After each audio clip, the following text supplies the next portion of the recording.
আজ পর্যন্ত যত বিষয়ের নাম শ্রবণ করেছেন তার মাঝে সবচেয়ে মূল্যবান বিষয়, সবচেয়ে দামি বিষয়, সবচেয়ে মহান বিষয় আল কোরআন।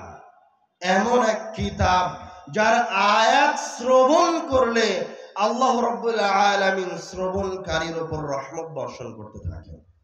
এমন এক কিতাব যার আয়াত ফেরেশতারা শুনতে পেলে ওই আয়াত শ্রবণ করার জন্য জমিনে নেমে আসে। এমন আয়াত, এমন কিতাব যা বান্দা যতক্ষণ পর্যন্ত তেলাওয়াত করতে থাকে আল্লাহ রাব্বুল আলামিন ততক্ষণ পর্যন্ত বান্দার আমলনামায় নেকি লিখতে থাকেন। এই কিতাবের মর্যাদা যদি আরো স্পষ্ট হতে চান তাহলে শুনেন, এই কিতাবের যে যত বেশি নিকটবর্তী হয়, এই কিতাবকে যে যত বেশি ভালোবাসতে পারে আল্লাহ রাব্বুল আলামিন তাকে তত বেশি সম্মানিত করে দেয়। আল্লাহ রাব্বুল আলামিন আদম আলাইহিস সালাতু ওয়াস সালাম থেকে নিয়ে শুরু করে কিয়ামত পর্যন্ত যত মানুষ সৃষ্টি করবেন, যত নবী রাসূল এসেছে তাদের মাঝে সর্বশ্রেষ্ঠ রাসূল হচ্ছেন মুহাম্মদ সাল্লাল্লাহু আলাইহি ওয়াসাল্লাম। কেন মুহাম্মদ সাল্লাল্লাহু আলাইহি ওয়াসাল্লামকে সর্বশ্রেষ্ঠ রাসূল না করে সকলের পিতা আদম আলাইহিস সালাতু ওয়াস সালামকে সর্বশ্রেষ্ঠ রাসূলের, সর্বশ্রেষ্ঠ নবীর মর্যাদা দেয়া যেত না? আল্লাহ রাব্বুল আলামিন মুহাম্মদ সাল্লাল্লাহু আলাইহি ওয়াসাল্লামকে সর্বশ্রেষ্ঠ রাসূলের মর্যাদা দিয়েছেন এই জন্য যে আল্লাহ রাব্বুল আলামিন মুহাম্মদ সাল্লাল্লাহু আলাইহি ওয়াসাল্লামকে সর্বশ্রেষ্ঠ মুজিজা আল কোরআন প্রদান করেছেন। আমি আপনি যে নিজেকে সর্বশ্রেষ্ঠ উম্মত বলে দাবি করি, এটা কার বিনিময়ে? এই অধিকার আমাকে কে দিয়েছে? আমি আপনি যে শ্রেষ্ঠ উম্মত এই জন্য যে মহান রব্বুল আলামিন আমাকে এত ভালোবাসেন, এত ভালোবাসেন যে আল্লাহ রব্বুল আলামিন আমাদেরকে কোরআনুল কারীম প্রদান করে সর্বশ্রেষ্ঠ উম্মতের মর্যাদা দান করেছেন। এখনো কোরআনুল কারীমের মর্যাদা স্পষ্ট হতে পারেনি। 12 মাসের ভিতরে সর্বশ্রেষ্ঠ মাস কোনটি? রমজান মাস। কেন কেন রমজান মাস শ্রেষ্ঠ? আল্লাহ রাব্বুল আলামিন বলেন, শাহরু রমাদানাল্লাযী উনজিলা ফীহিল কুরআন। আরে রমজান মাস তো ওইটাই তো রমজান মাস যেই মাসে আমি কোরআনুল কারীমকে অবতীর্ণ করেছি। রমজান মাস ধন্য হয়েছে কোরআনুল কারীমকে দিয়ে। শুধু তাই নয়, রমজানের শেষ দশক আরো গুরুত্বপূর্ণ। কেন না লাইলাতুল কদর রমজানের শেষ দশকে রয়েছে। কেন না লাইলাতুল কদরে আল্লাহ রাব্বুল আলামিন কোরআনুল কারীমকে অবতীর্ণ করেছেন। তো আল্লাহ রাব্বুল আলামিন এই মাসের মর্যাদা দিলেন, এই শেষ দশকের মর্যাদা দিলেন। শুধু তাই নয়, আল্লাহ রাব্বুল আলামিন যেই রাত্রিতে কোরআনুল কারীম অবতীর্ণ করেছেন ওই রাত্রির মর্যাদা, ওই রাত্রির ফজিলত স্বয়ং আল্লাহ রাব্বুল আলামিন বলছেন খায়রুম মিন আলফি শাহর।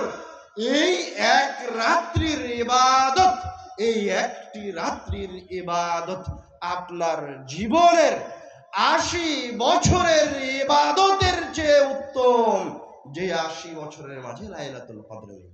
সুবহানাল্লাহ। তো এই লাইলাতুল কদরকে যে আল্লাহ রাব্বুল আলামিন সর্বশ্রেষ্ঠ রজনী করলেন, খায়রুম মিন আলফি শাহর, 1000 মাস অপেক্ষা বেশি মর্যাদা প্রদান করলেন। আপনারা 80 বছরের ইবাদত অপেক্ষা বেশি মর্যাদা প্রদান করলেন। সেটা কিভাবে? কেন? কেননা এই রাত্রিতে আল্লাহ রাব্বুল আলামিন কোরআনুল কারীমকে অবতীর্ণ করেছেন। শুধু তাই নয়, আমি আপনি কোন সময় কোরআনুল কারীমকে নিয়ে চিন্তা করিনি। আমি আপনি মনে করি কোরআনুল কারীম মনে হয় শুধুমাত্র এই জন্য অবতীর্ণ হয়েছে যে এটাকে 5 ওয়াক্ত সালাতে তেলাওয়াত করতে হবে। আমি আপনি মনে করি কোরআনুল কারীম 30 পারা এই জন্য যে হয়তোবা এই 30 পারা রমজানের 30 দিনে পড়ে খতম করতে হবে। আসলে বাস্তবতা এরকম নয়। এগুলি কোরআনুল কারীমের এক একটা কাজ হতে পারে কিন্তু কোরআনুল কারীম এর চেয়ে অনেক মহান। আমি আপনি কোনোদিন চিন্তা ভাবনা করে দেখিনি কোরআনুল কারীম কত মহান, কত মহান। দেখবেন এই পৃথিবী ধ্বংস হয়ে যাবে, এই পৃথিবীতে যা কিছু আছে ধ্বংস হয়ে যাবে, কোনো কিছুই থাকবে না শুধুমাত্র মহান রব্বুল আলামিন ব্যতীত, শুধুমাত্র মহান রব্বুল আলামিন ব্যতীত। আর আল্লাহ রব্বুল আলামিন যা কিছুকে ধ্বংস করবেন না, যা কিছুকে আল্লাহ রব্বুল আলামিন ধ্বংস করবেন না তিনি ব্যতীত, তার মাঝে একগুলি হচ্ছে মহান রব্বুল আলামিনের সিফাত। মহান রব্বুল আলামিনের সিফাত হচ্ছে কোরআনুল কারীমের আয়াত। মহান রব্বুল আলামিন আমাকে আপনাকে এত ভালোবাসেন, এত ভালোবাসেন, মহান রব্বুল আলামিন আমাকে আপনাকে এত ভালোবাসেন যে তিনি তার সিফাত, তিনি তার বাণী, তিনি তার কালামকে তেলাওয়াত করার সক্ষমতা আমার আপনার মতো পাপিষ্ঠ বান্দাদেরকে দিয়ে রেখেছেন। সুবহানাল্লাহ।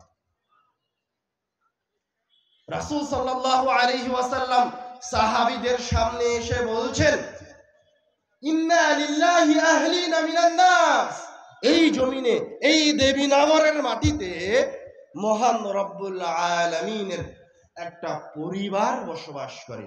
মহান রব্বুল আলামিনের পরিবারের সদস্যরা এই জমিনের উপরে বসবাস করে। কিলা মান হুম ইয়া রাসূলুল্লাহ, সাহাবায়ে কেরাম আশ্চর্য হয়ে জিজ্ঞাসা করছে, হে আল্লাহর রাসূল, তারা কারা যারা এই জমিনের উপর বসবাস করে আল্লাহ রাব্বুল আলামিনের পরিবারের সদস্য? তখন রাসূল সাল্লাল্লাহু আলাইহি ওয়াসাল্লাম বলছেন, আহলুল কুরআন হুম আহলুল্লাহ, যারা এই দুনিয়াতে বসবাস করে কোরআনুল কারীমকে অন্তরে লালন পালন করে, মুহাম্মদ সাল্লাল্লাহু আলাইহি ওয়াসাল্লাম যেভাবে কোরআনুল কারীম বুঝিয়েছেন ওইভাবে কোরআনুল কারীমকে বোঝার চেষ্টা করে, তারা হচ্ছে মহান রব্বুল আলামিনের পরিবারের সদস্য। সুবহানাল্লাহ। মহান রব্বুল আলামিনের পরিবারের সদস্য বলাই যথেষ্ট ছিল, এতটুকুই মানুষের জন্য যথেষ্ট ছিল, এতটুকুই কোরআনুল কারীমের ফজিলত বলতে গিয়ে যথেষ্ট ছিল। কিন্তু রাসূল সাল্লাল্লাহু আলাইহি ওয়াসাল্লাম আরো একটা শব্দ সংযুক্ত করে দিয়ে বলছেন, ওয়া খাসাতু, যারা দুনিয়াবী জীবনে কোরআনকে লালন পালন করে ওরা শুধুমাত্র মহান রব্বুল আলামিনের পরিবারের সদস্যই নয়, ওরা শুধুমাত্র মহান রব্বুল আলামিনের পরিবারের সদস্যই নয়, ওয়া খাসাতু, তারা হচ্ছে মহান রব্বুল আলামিনের নিকটে ভিআইপি ব্যক্তি, বিশেষ ব্যক্তি। ওদের দায়িত্ব মহান রব্বুল আলামিনের উপর, ওদের বিপদ বালা মুসিবত থেকে রক্ষা করার দায়িত্ব আল্লাহ রাব্বুল আলামিনের উপর, ওদের রুটি রোজের দায়িত্ব মহান রব্বুল আলামিনের উপর। কিন্তু আমি আপনি তো এই কথা আজীবন শুনে আসি, আমি আপনি তো এই কথা শুনি। অনেক হুজুর বলে কোরআনুল কারীমের এই ফজিলত, এই ক্ষমতা, ঠিক আছে, কিন্তু আপনার শোনা পর্যন্ত শেষ হয়ে যায়। আপনি আপনার বাস্তব জীবনে কোনোদিন কখনো কোরআনুল কারীমকে নিয়ে তাদাব্বুর করার চেষ্টা করেননি, কোরআনুল কারীম নিয়ে বাস্তবে চিন্তা ভাবনা করার চেষ্টা করেননি।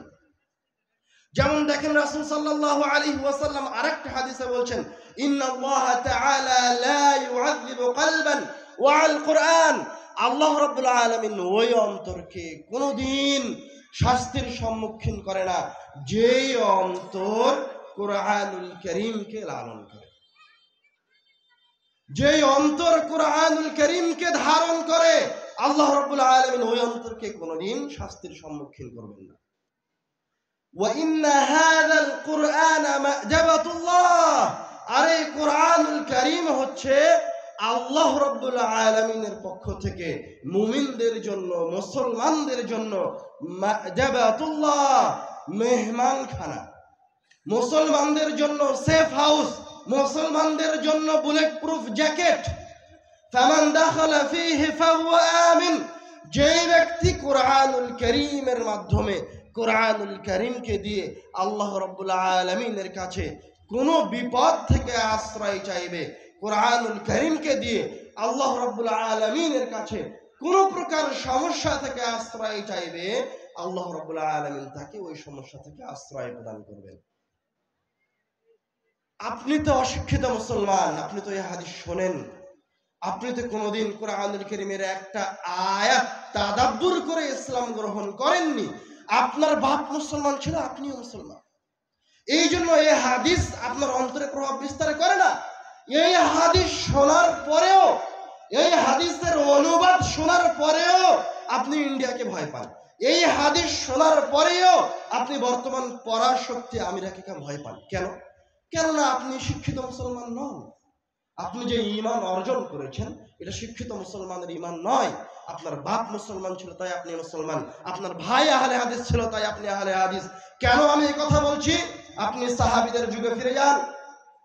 313 জন সাহাবী 1000 সৈন্যের বিরুদ্ধে যুদ্ধ করেছেন।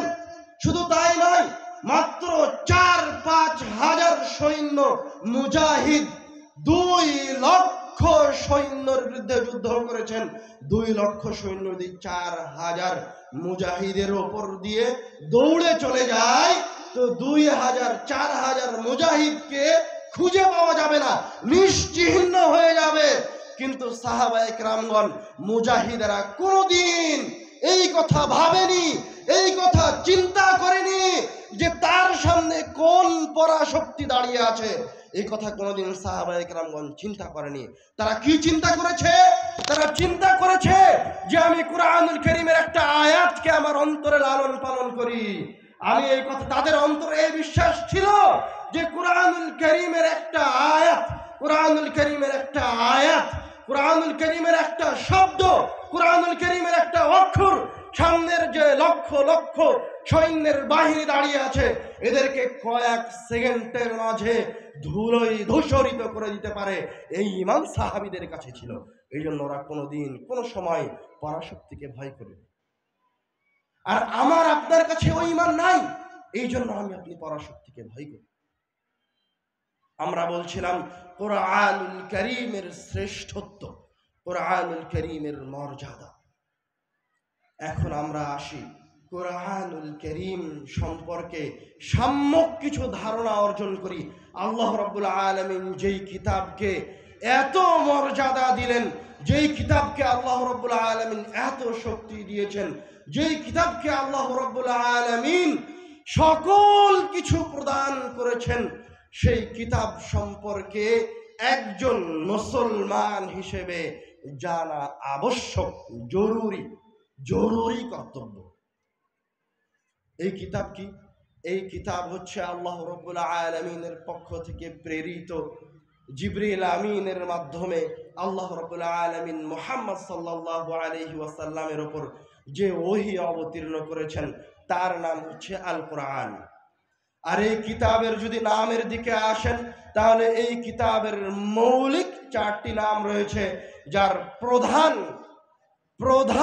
নাম